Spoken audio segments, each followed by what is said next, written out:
Hi everyone, my name is Giselle Slade Japon, and today I'll be talking about needle exchange programs, also known as NEPs. Let's start with what needle exchange programs actually are.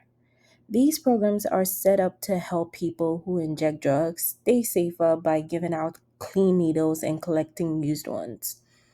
As we may know, HIV can be transmitted through blood. So when people share needles, they can pass the virus from one person to another. So by using these clean needles that are provided during these programs, it reduces the risk of this happening.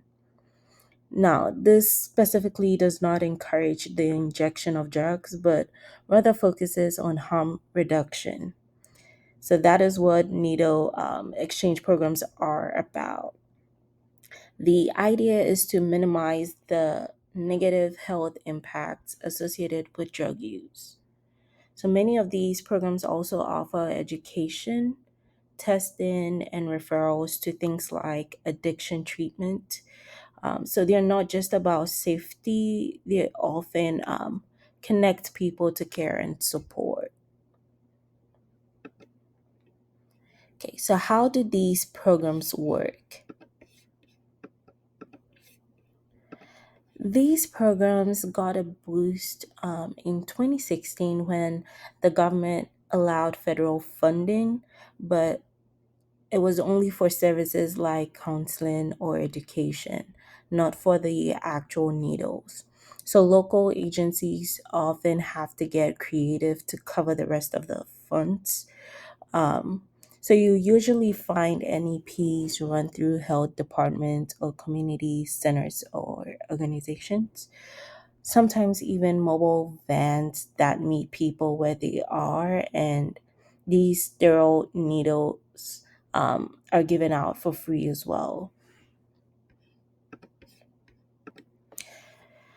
Research paints a pretty clear picture of how these programs work as well.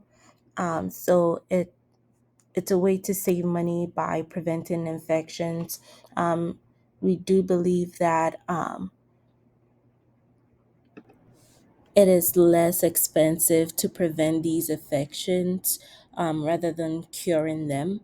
Um, and also, it does not encourage more drug use.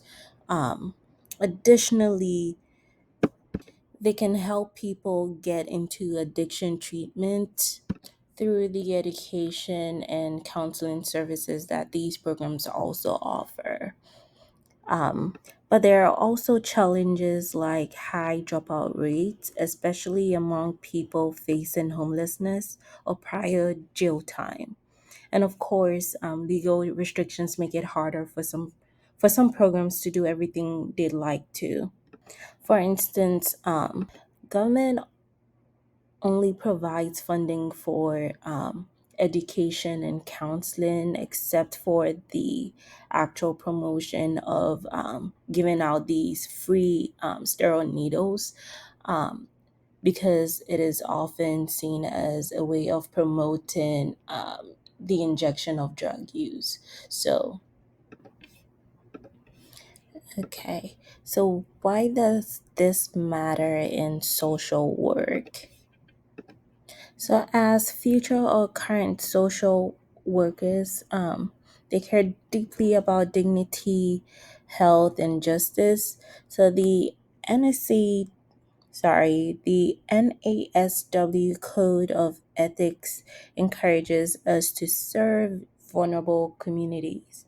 And that's exactly what NEPs do. That's the needle exchange programs. They offer care without judgment, meet people where they are, and work to reduce harm. Supporting these programs isn't just allowed, it's ethical practice.